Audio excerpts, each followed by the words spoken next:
Boa noite, meu irmão, boa noite, minha irmã. Que a paz do Senhor Jesus Cristo reine na sua vida, na sua casa, na sua família neste momento.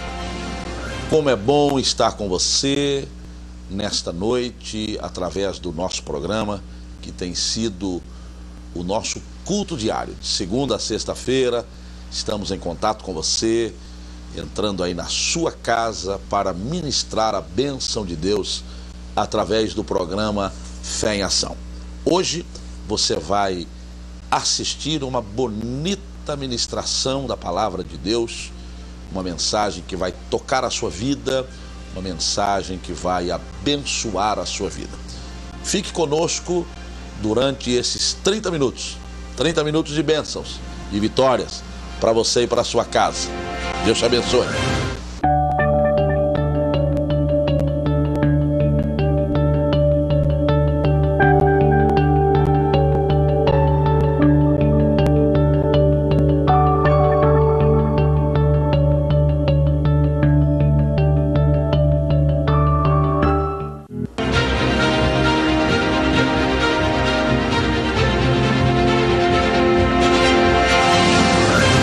Primeiro livro da Bíblia, livro do Gênesis, capítulo de número 28.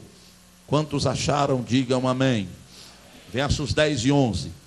Partiu, pois, Jacó de Berseba e foi-se a Harã, e chegou a um lugar onde passou a noite, porque já o sol era posto, e tomou uma das pedras daquele lugar, e a pôs por sua cabeceira, e deitou-se naquele lugar.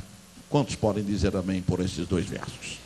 Queridos, Jacó havia atuado mal contra o seu irmão Esaú.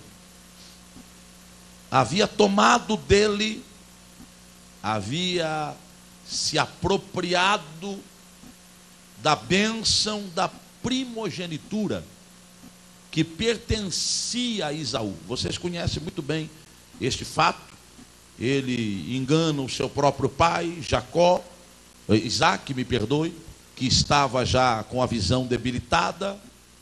Ele, por orientação da sua própria mãe, ele engana o seu pai o abençoa, achando que era Esaú. Vocês sabem que na Bíblia havia a lei, a determinação de Deus da bênção da primogenitura. O filho que nascia por primeiro, ele recebia uma bênção maior. E Jacó era gêmeo com seu irmão Esaú, mas desde o ventre da mãe, eles já travaram uma guerra para ver quem viria ao mundo primeiro. E no momento em que a sua mãe foi dar à luz, nasceu primeiro Esaú, mas Jacó vem logo em seguida segurando no seu calcanhar. Como quem diz, não houve diferença, não houve espaço de tempo entre mim e o meu irmão, ou entre o meu irmão e eu. Portanto, de quem é a bênção da primogenitura? Mas Esaú havia nascido primeiro. E Jacó trama com a sua mãe uma forma de roubar a bênção do seu irmão. E o seu pai, Isaac, lhe abençoa, achando que era Esaú. Depois que ele descobre que não era Esaú, mas que era Jacó, eles temendo, tanto Isaac quanto Rebeca, temendo a fúria do seu irmão, de Esaú, temendo como seria a reação de Esaú ao saber que tinha sido ludibriado, eles orientam Jacó para que ele fuja.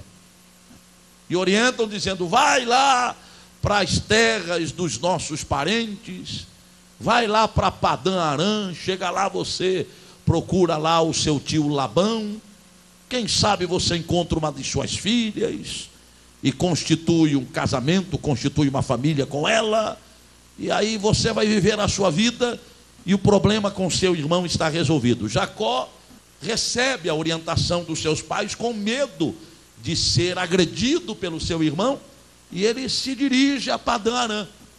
E no meio da caminhada, ele se cansa. E aí entra no verso que nós lemos. no momento em que ele se cansa da jornada, ele para repousar um pouquinho.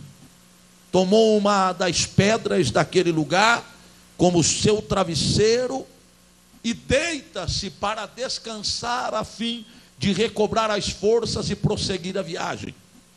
Mas quando ele para no meio do caminho, se deita ali e descansa por um tempo, ele vive uma experiência que mudou a sua vida.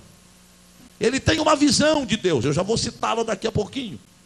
Mas aquela visão contribui para mudar a vida de Jacó. Ele tem uma experiência extraordinária com Deus. E a partir daquela experiência, a sua vida não foi mais a mesma. Tanto é que quando ele acorda daquele sono, quando ele desperta daquela visão, ele troca o nome do lugar onde ele estava, que a princípio se chamava Luz. E ele diz, agora esse lugar vai se chamar Betel, porque esta é a casa de Deus. Apoiado nesta experiência de Jacó, eu quero repartir alguma coisa com vocês esta noite. Betel significa casa de Deus. E foi lá em Betel que Jacó teve experiências marcantes com Deus. Hoje, nós viemos para este santuário. Não viemos aqui simplesmente para cumprir uma agenda ou cumprir um compromisso. Não viemos aqui simplesmente porque é nosso hábito. Nem tampouco viemos aqui por um acidente. Nós fomos trazidos a este lugar, e quem nos trouxe foi sua santidade, o Espírito Santo. Estamos hoje em Betel. Este lugar é a casa de Deus. E as mesmas experiências que Jacó teve em Betel, você pode ter aqui esta noite. E assim como aquelas experiências mudaram a vida de Jacó, o seu caráter, o seu comportamento, o seu relacionamento com Deus, a sua história, as experiências que você vai ter aqui esta noite, vão também contribuir positivamente na sua vida, para que você comece a viver uma nova fase na sua vida, para que você comece a viver um novo tempo na sua vida. Deus te trouxe aqui para isto esta noite. Se você pode crer, tudo é possível àquele que crê.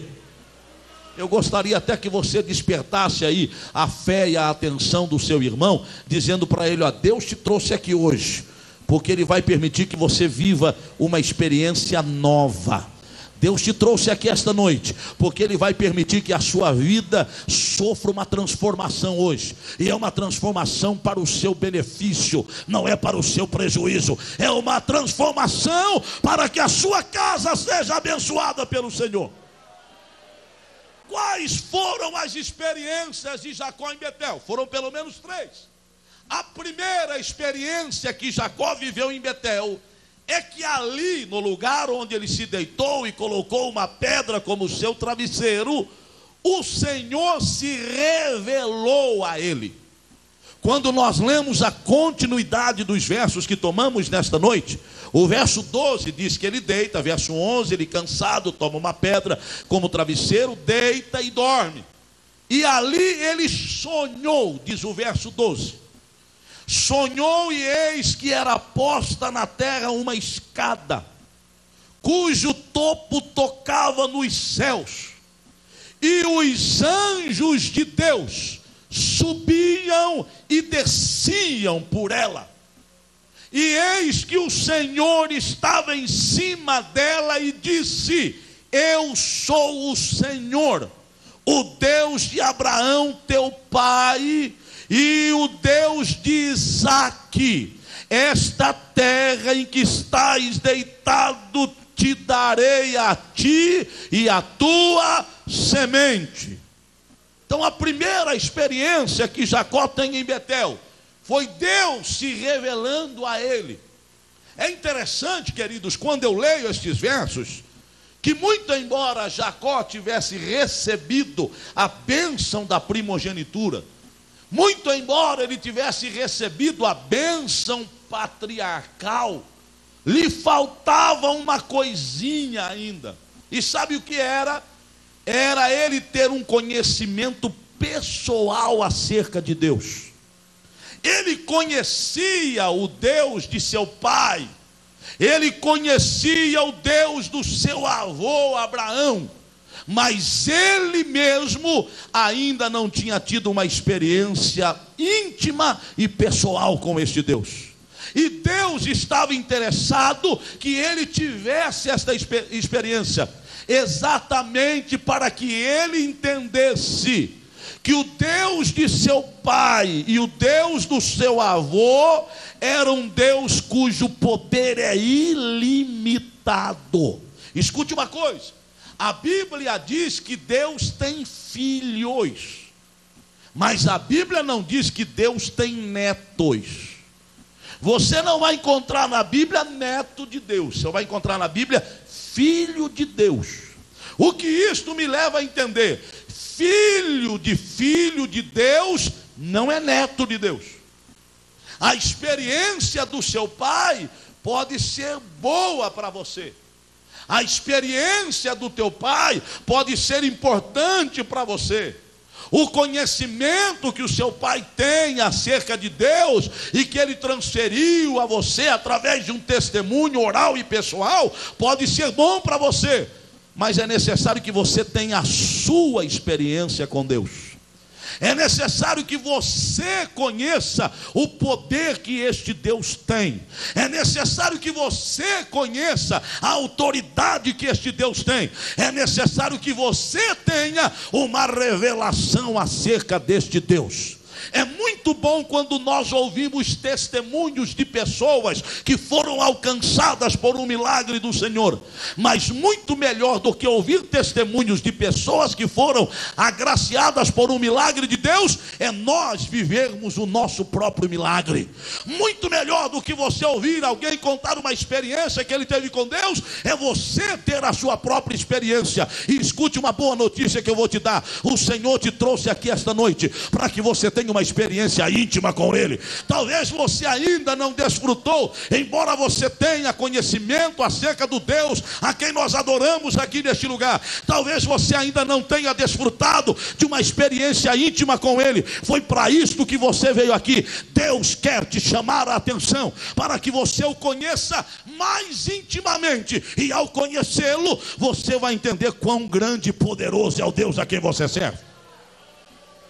Eu acho interessante que quando Deus dava a Jeremias a revelação que deu lá no capítulo 22, 32 do seu livro, me perdoe, não é todo o capítulo, mas especificamente no final do capítulo, porque Deus começa ali com uma palavra de repreensão e de juízo à nação de Judá, mas lá no final do capítulo 32, Deus diz que vai mudar o cativeiro de Judá, vai fazer com que as suas cidades voltem a ser habitadas, e Deus vai fazer prosperar a nação. Era uma promessa de Deus para Judá, de que o Senhor a restauraria social, política e espiritualmente, fazendo dela uma poderosa nação, fazendo daquele povo um povo forte. E quando Deus começa a mostrar a Jeremias que ia operar esse processo de restauração, nós chegamos lá no verso 3 do capítulo 33, e aí eu vejo o mesmo Deus olhando para Jeremias e dizendo: Jeremias, clama a mim, e responder-te-ei, e anunciar-te-ei coisas grandes e firmes que não sabes. É interessante, se Deus estava dando uma visão a Jeremias, se Deus estava dando uma revelação a Jeremias, por que é que Jeremias tinha que clamar ao Senhor? Porque Deus tinha coisas maiores para fazer.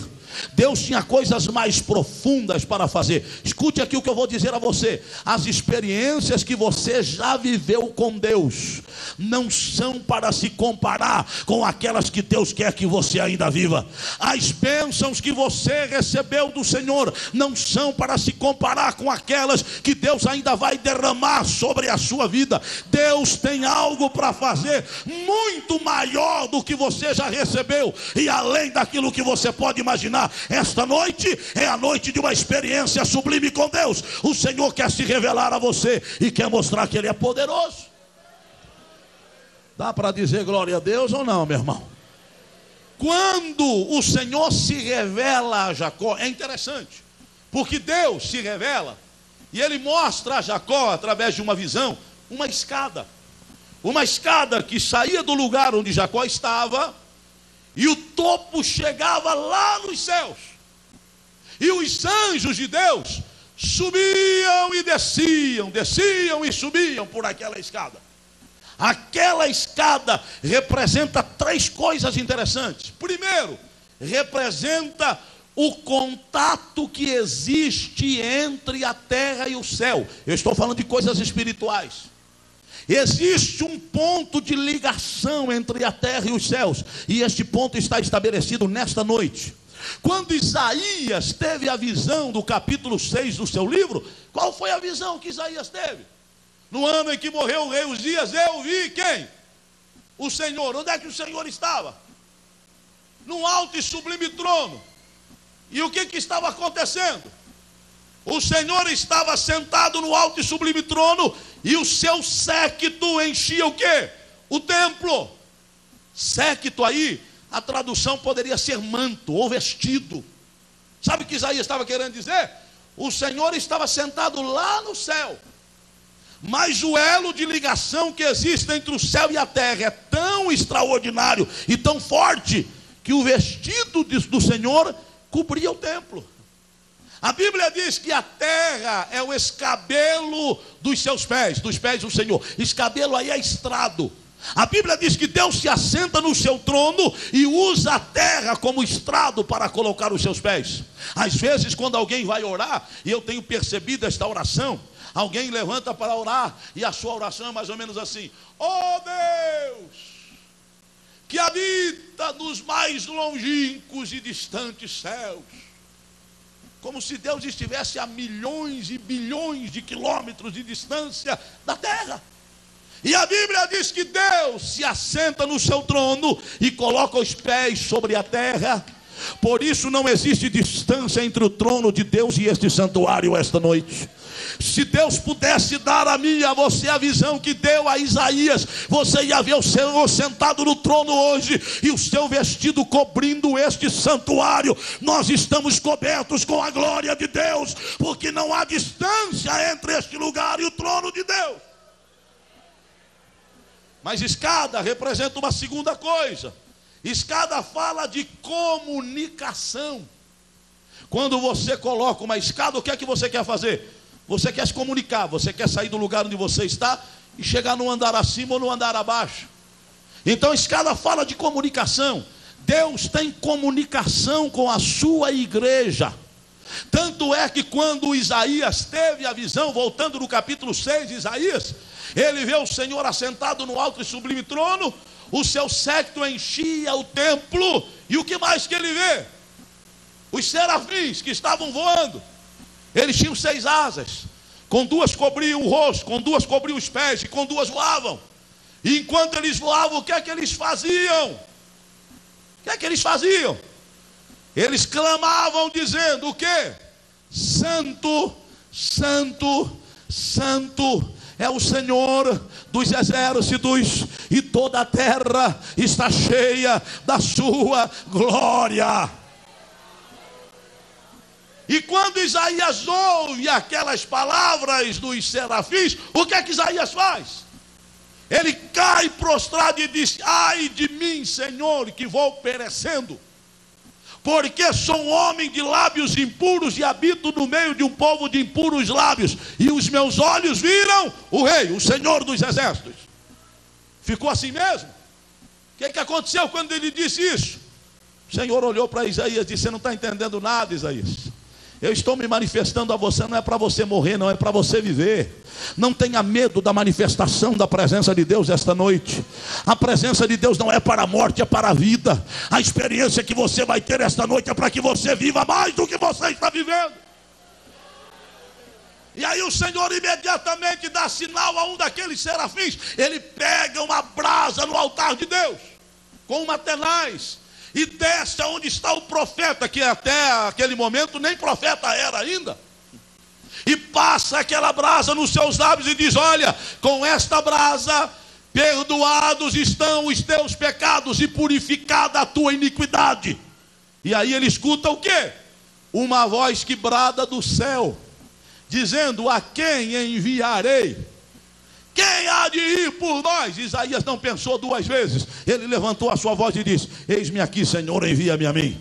Então entre a igreja e o céu existe comunicação. Sabe como é que acontece essa comunicação? Você, como aquele serafim, você abre a sua boca e começa a glorificar a Deus. Quando você começa a dizer: santo, santo, santo é o Senhor dos exércitos, e toda a terra está cheia da sua glória, a presença de Deus enche o templo. O texto diz que os umbrais do templo começaram a se mover por causa da glória de Deus. Eu vejo pelos olhos da festa à noite os umbrais desta casa sendo movidos, porque a glória de Deus está aqui, a presença de Deus está neste lugar.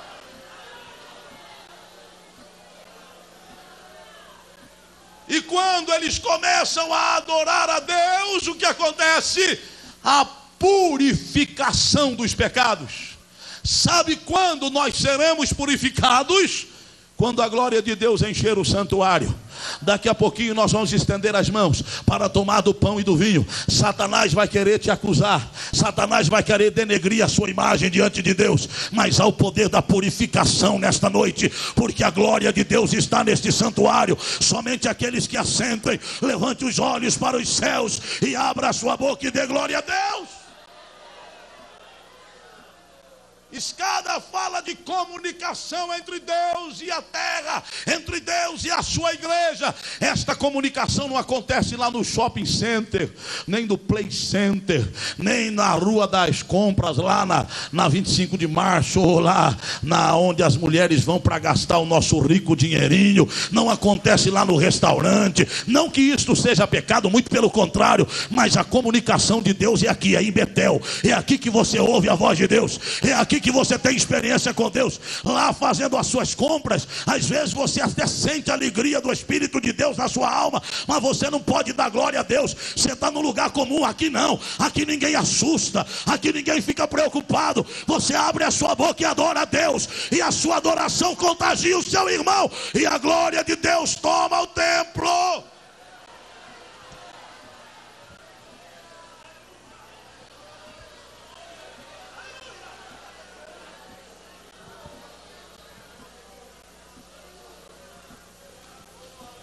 Dá uma olhadinha para a pessoa que está do seu lado aí. Diga: meu irmão, minha irmã, você já percebeu que a glória de Deus está aqui esta noite?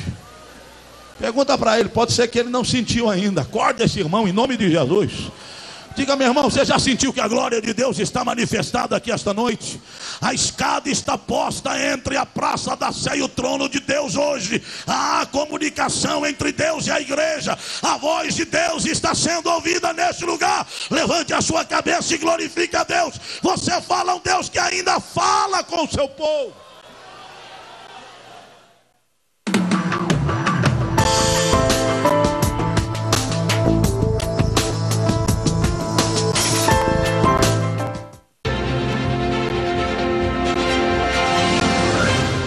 No final desse programa eu quero orar por você. Mas antes que eu ministre a bênção de Deus através de uma palavra de oração, eu quero convidar você para estar comigo neste domingo, às 6 da tarde, na Rua do Glicério, número 164. Domingo, 6 da tarde, Rua do Glicério, número 164, na Assembleia de Deus do Ministério do Belém, que está no centro da capital de São Paulo. Lá você vai ouvir uma boa música, lá você vai sentar confortavelmente, num ambiente climatizado, com todo o conforto necessário, para que você receba uma bênção do Senhor através de uma boa música e, sobretudo, através da ministração da palavra de Deus. Eu espero você neste domingo, às 6 da tarde, Rua do Glicério, número 164, no coração de São Paulo.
eu vou orar por você agora, abençoando a sua vida e a sua família.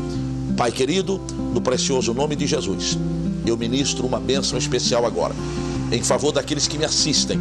Alguém que está enfermo, alguém que está com problemas, alguém que está com necessidade, que o Senhor possa estender as mãos agora, de maneira sobrenatural, levantando o enfermo, encorajando aquele que está desanimado, orientando aquele que está sem rumo.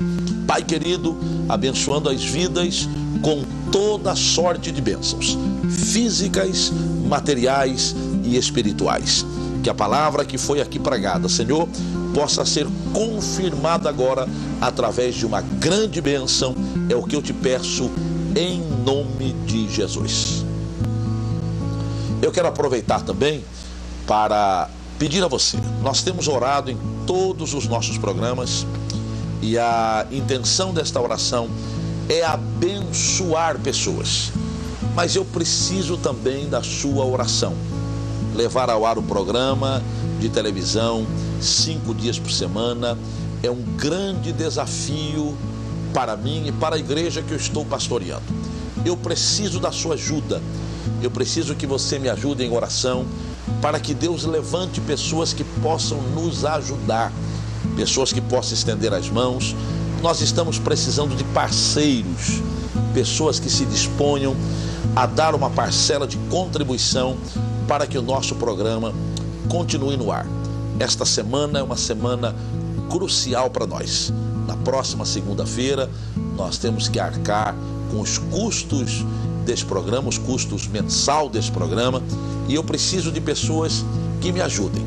Eu tenho certeza que neste momento, enquanto eu falo com você, Deus está tocando no coração de alguém para nos ajudar.